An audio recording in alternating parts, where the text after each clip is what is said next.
बाहर तेरी कुदरत, क्या यही है वो मोहब्बत। हेलो दोस्तों, आप सभी का स्वागत है आपके अपने YouTube चैनल मैथ मस्ती पर।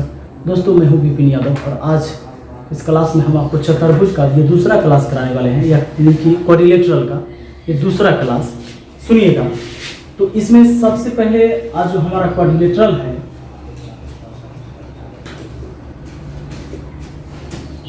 क्वाड्रिलेटरल यानी कि चतुर्भुज का क्लास 2 है। बेसिक बात करेंगे, बहुत इंपॉर्टेंट बात करेंगे, जिसको आप जानोगे तभी आप सवाल को बना पाओगे। अगर ये चीज़ें आप नहीं जानते हैं, बेसिक चीज़ें, तो आप सवाल नहीं बना सकते। मैथ में मुश्किल है, बहुत मुश्किल, असंभव के समान है। तो बेसिक चीज़ जानना जरूरी है। दोस्तों आपको मैंने पीछे बताया था कि चतुर्भुज 3 प्रकार का हो रहा है, समचतुर्भुज, समानांतर चतुर्भुज और समलंब चतुर्भुज। अच्छा, ये समचतुर्भुज भी आ जाएगा समानांतर चतुर्भुज के अंदर। सीधा पहले हम बात करें तो एक तो है समानांतर चतुर्भुज, आप जान रहे हैं समानांतर चतुर्भुज, और एक है समलंब चतुर्भुज। आपको याद होगा ये वर्ग हो गया, ये वर्ग भी आ जाएगा समानांतर चतुर्भुज में, आयत आ जाएगा समानांतर चतुर्भुज में। इस वर्ग के कान को पकड़ के अगर खींच दे हम तो कैसा हो जाता है, ऐसा आकृति हो जाता है। ये भी समानांतर चतुर्भुज है। इस आयत के कान को पकड़ के अगर हम खींचे तो ये हमारा कैसा हो जाएगा, ये भी ऐसा बन जाएगा। तो ये सारे समानांतर चतुर्भुज हैं, समानांतर चतुर्भुज है। समानांतर चतुर्भुज कहलाएगा, ये भी कहलाएगा समानांतर, लेकिन समानांतर चतुर्भुज होते हुए भी इसका एक नाम है कि ये वर्ग है, ये आयत है, लेकिन इसको आप समानांतर चतुर्भुज कहेंगे, इसको भी कह सकते हैं। और दोस्तों अब इसमें समचतुर्भुज कौन है, तो जिसका चारों साइड बराबर हो। अगर ये वर्ग था, आपको पता है वर्ग है, वर्ग को पकड़ के कान खींचे तो भुजा तो वही है, केवल इसका जो है कोण, ये क्या हो गया होगा, ज्यादा फैल गया दोनों, और ये क्या हो गया, इसका कम हो गया। ये जितना ज्यादा खींचाएगा उतना। ये आयत था, आयत का भी प्रत्येक चारों को 90-90 डिग्री का होता है। तो ध्यान दीजिए, अब ये 90-90 नहीं रह जाएगा।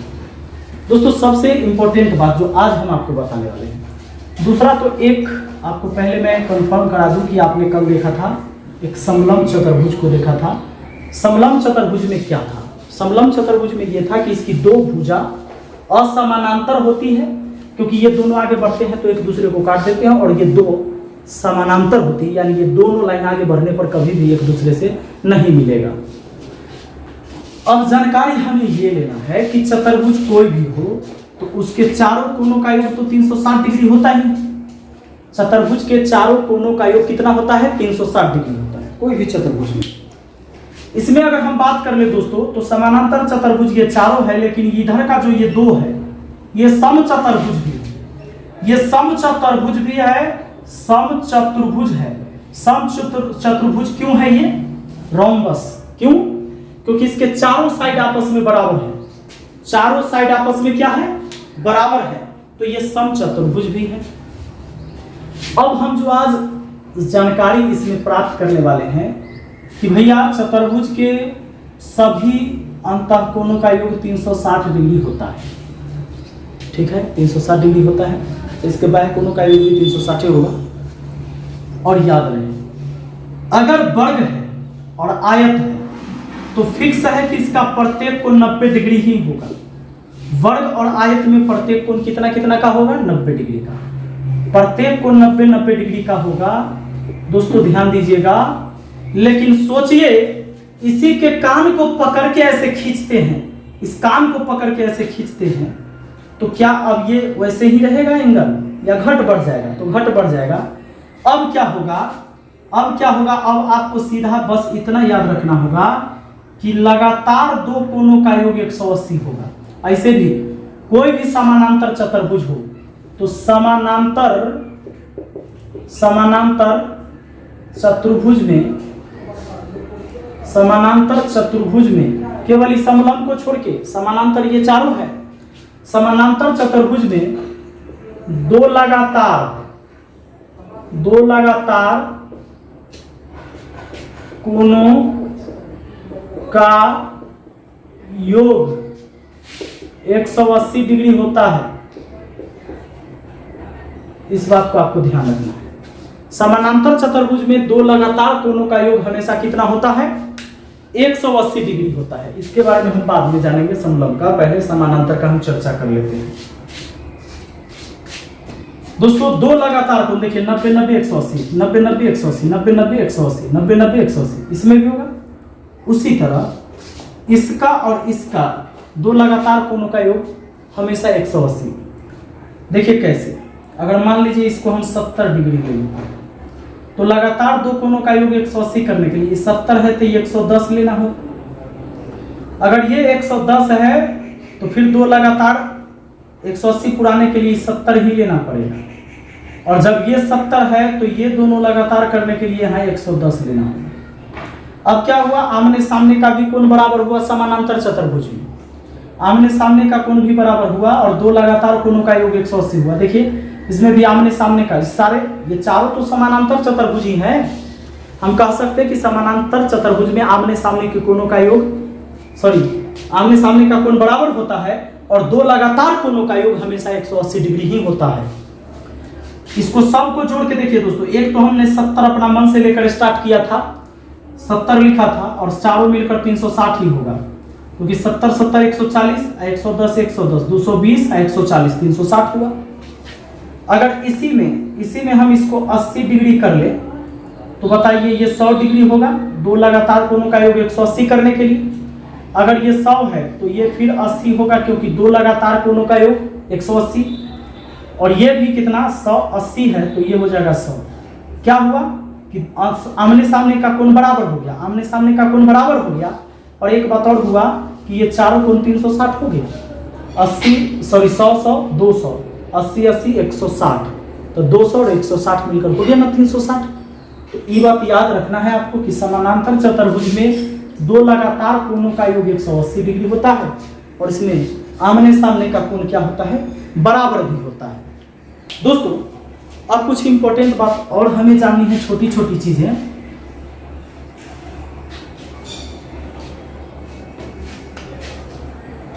आपको मैंने बताया था कि अगर ये वर्ग है, वर्ग, तो वर्ग के दोनों कोना पकड़ के खींचेंगे। ये जो विकर्ण है ना,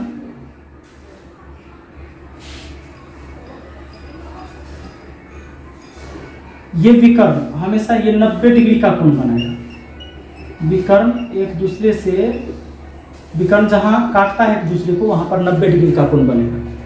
इसको कान पकड़ के खींच दीजिएगा तो ये बन जाता है आपका समचतुर्भुज। समचतुर्भुज तो अभी भी दोनों विकर्ण एक दूसरे को 90 डिग्री पर ही काटेगा समचतुर्भुज में। अच्छा, ये पिछला वीडियो में मैंने यहाँ पर मिस्टेक कर दिया था, ये गलत बता दिया था आपको, गलती से बोला गया था। ये 90 डिग्री ही होगा समचतुर्भुज में।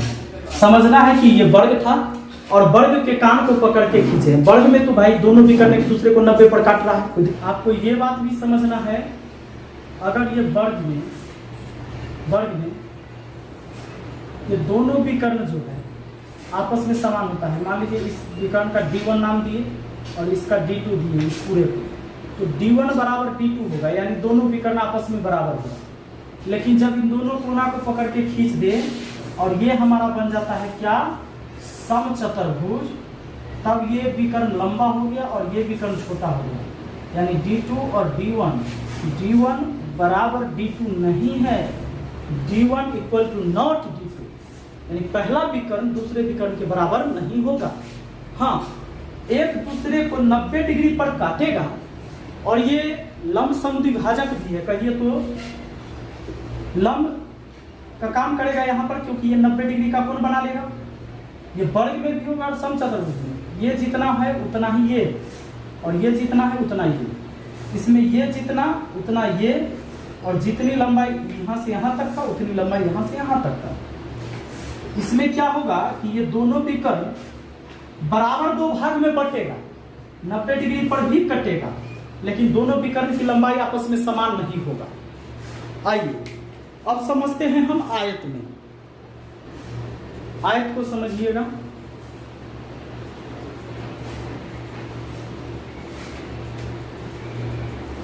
आयत में क्या है दोस्तों कि ये दोनों विकर्ण की लंबाई बराबर होती है, लेकिन यहाँ 90 डिग्री पर नहीं होता है, और ये दोनों विकर्ण एक दूसरे को समद्विभाजित करते हैं, क्योंकि जितना ये उतना ही है, उतना ही है, उतना ही है। लेकिन इसको जब पकड़ के ऐसे खींचेंगे हम तो ये कैसा बनेगा आकृति, कुछ ऐसा बनेगा। और जब ऐसा बनेगा तो अब ध्यान रखना है, ये समानांतर चतुर्भुज में तो है ही, इस सम चतुर्भुज में नहीं आएगा। अब जब यहाँ भी 90 डिग्री पर नहीं काटता है और ये भी 90 डिग्री पर नहीं काटता है, 90 डिग्री पर ये भी नहीं काटता है, तो इस बात को आपको ध्यान में रखना है कि आयत के दोनों विकर्ण एक दूसरे को दो बराबर भाग में बांटते हैं, यानी काटते हैं, लेकिन 90 डिग्री पर नहीं। और वही बात लागू इस पर भी होता है, समानांतर चतुर्भुज पर भी लागू होता है कि दोनों विकर्ण एक दूसरे को काटता है, ये बराबर दो भाग कर देगा, क्योंकि यही चीज तो है, केवल ऐसे पकड़ के खींच दिया गया है। दो बराबर भाग में बांटेगा, अगर इधर 5 हो गया तो इधर भी 5 होगा, इधर 10 है तो इधर भी 10 होगा, ये बात सही है। लेकिन इसमें क्या है कि ये 10 है तो ये भी 10 है, ये भी 10 है और ये भी 10 है, यहाँ से यहाँ तक, यहाँ से यहाँ 10, यहाँ से यहाँ 10, यहाँ से यहाँ तक। लेकिन इसमें वो बात नहीं है, इसमें जितना इधर उतना इधर, और जितना यहाँ से यहाँ तक उतना यहाँ से यहाँ तक। लेकिन इस बार 90 डिग्री पर नहीं काटेगा। 90 वाला में किसमें काटता है आपको पता है कि वर्ग में दोनों विकर्ण एक दूसरे को 90 पर काटेगा, और वर्ग को पकड़ के ऐसे खींचेंगे तो भी 90 डिग्री पर ही काटेगा। अब दोस्तों हमें इस बात को भी जानना है कि वर्ग में चारों भुजा के मध्यबिंदु को मिलाने पर, चारों भुजा के मध्यबिंदु मतलब ये 10 था तब 5 पर जॉट किए, 5 पर और 5 पर, इसको मिला देने पर जो आकृति बनता है वो आपका वर्ग ही होता है। वर्ग था पहले भी, वर्ग अंदर भी बना है, यानी वर्ग के चारों भुजा के मध्य बिंदु को मिला देने से जो आकृति बनेगा वो वर्ग ही बनेगा। और ध्यान दीजिएगा आगे, अगर कोई आयत हो, आयत के वर्ग का समझ के वर्ग में वर्ग ही बनेगा, कोई दिक्कत नहीं। आयत के भुजा के मध्य बिंदु, आयत के भुजा के मध्य बिंदु को मिलाने से जो बनेगा ये सम चतुर्भुज होता है, सम चतुर्भुज होता है। ये आपको याद करना है कि ये आयत है, आयत के चारों भुजा के मध्य बिंदु को मिला देने से जो आकृति बनेगा वो सम चतुर्भुज। वर्ग के चारों भुजा के मध्य बिंदु को मिला देने से जो आकृति बनेगा वो वर्ग बनेगा। इस बात को आपको याद रखना है, क्योंकि इस पर सवाल पूछ लिया जाएगा, बोलेगा आपसे कि एक आयत के चारों भुजा के मध्य बिंदु को मिला देने से जो चतुर्भुज बनेगा वो किस प्रकार का चतुर्भुज होगा। तो आयत में सम चतुर्भुज बनेगा, वर्ग में वर्ग ही बनेगा। और दोस्तों एक चीज और ध्यान दीजिएगा, वर्ग में वर्ग बना और एक अगर समानांतर चतुर्भुज, मान लीजिए ये समानांतर चतुर्भुज है, ये आयत को कान पकड़ के खींचे, तो अब इस समानांतर चतुर्भुज के भुजा के मध्य बिंदु को अगर ये मान लीजिए समानांतर चतुर्भुज है, तो इसके भुजा के मध्य बिंदु को मिला देने से जो आकृति बनता है ये समानांतर चतुर्भुज ही बनता है। अब आपको याद कैसे रख पाओगे, तो इस जोड़ा और इस जोड़ा को एक साथ याद करो, वर्ग में वर्ग ही बनेगा, समानांतर चतुर्भुज में समानांतर चतुर्भुज ही बनेगा। अब रहा बात इसको याद करने का कि आयत में क्या बनेगा, तो सम चतुर्भुज बनेगा। और आप कहोगे कि समचतुर्भुज में क्या बनेगा सर, समचतुर्भुज। तो समचतुर्भुज के भुजा के मध्य बिंदु को मिला दिया जाए तो जो आकृति बनती है वो आकृति वर्ग होता है। हालांकि थोड़ा सा टेढ़ा उढ़ा दिख रहा होगा, सीधा दिख रहा है तो अच्छी बात है, ये वर्ग बनता है अगर समचतुर्भुज है। इसको स्क्रीनशॉट ले लीजिए और एक बार इसको याद कर लीजिए, आपको इस बात को याद रखना है। वर्ग में वर्ग बनेगा, समानांतर चतुर्भुज में समानांतर चतुर्भुज बनेगा। आयत के अंदर, आय लिख दिए हैं, आयत के अंदर समचतुर्भुज बनेगा और समचतुर्भुज के अंदर वर्ग बनेगा। तो देखिए वर्ग में भी वर्ग बनेगा और समचतुर्भुज में भी वर्ग बनेगा। ये वर्ग के कोना पकड़ के यहाँ समचतुर्भुज बनाया गया है, उसके अंदर वर्ग ही होगा। यानी वर्ग कहता है कि हम बने तुम बने एक दूजे के लिए, वही बात है। तो आगे बढ़ते हैं। और दोस्तों एक बहुत इंपॉर्टेंट बात कि मान लीजिए कि एक वर्ग हो और इस वर्ग का क्षेत्रफल ए बोला जाए, ठीक है। वर्ग अच्छा से बनाने दीजिए, आयत हो गया था। ये वर्ग है और एक आयत है और इस आयत के क्षेत्रफल को बी कहते हैं, आयत के क्षेत्रफल बी कहते हैं, ठीक है। और दोनों का परिमाप बराबर हो, इसका परिमाप इसका परिमाप दोनों का क्या हो, समान हो। ध्यान दीजिएगा, एक वर्ग है और एक आयत है। जब दोनों का परिमाप समान हो तो क्षेत्रफल का रिलेशन आपसे पूछेगा सवाल में, कहेगा एक वर्ग और एक आयत के परिमाप समान है तो बताइए कि किसका क्षेत्रफल अधिक होगा, या कहेगा निम्न में से कौन सा कथन सत्य होगा। तो याद रहे कि दोनों का जब परिमाप समान हो तो वर्ग का क्षेत्रफल आयत के क्षेत्रफल से ज्यादा होगा। अब इस बात को याद कैसे रखा जाए, तो इसके लिए मैंने सोचा कि देखिए वर्ग के चारों साइड बराबर होता है, तो इसको हम लोग देहाती अंदाज में समतलहा कहते हैं। समतलहा माने समटाइल है, छिड़ियाल नहीं है। इसका क्या है कि दूगो टांग बड़ा है, दूगो टांग छोटा है, तो ये छिड़ियाल है। तो जब परिमाप समान होगा, परिमाप का मतलब चारों भुजा के लंबाई जोड़ने से और इसके चारों भुजा के लंबाई जोड़ने से बराबर होगा, तो हमेशा छिड़ियालहा का परिमाप ज्यादा रहता है क्षेत्रफल बराबर होने पर, और अगर परिमाप बराबर है तो जो समतलहा है उसका एरिया ज्यादा होगा। यानी कि समतलहा है, छिड़ियालहा है, तो समतलहा के एरिया ज्यादा रहेगा, इसका एरिया, इसका क्षेत्रफल उसके क्षेत्रफल से ज्यादा। तो ऑप्शन में इसे मानना है, कहेगा कि एक वर्ग एक आयत के क्षेत्रफल क्रमशः ए और बी है और उनका परिमाप समान है, तो निम्न में से कौन सा कथन सही है। तो जहां देखिएगा ऑप्शन में ऐसे कि ए बराबर बी, उसको मारिएगा, मतलब ये ए जो है वर्ग का एरिया है और बी किसका एरिया है, आयत का एरिया है, तो वर्ग का एरिया ज्यादा होगा किसके एरिया से, आयत के एरिया से।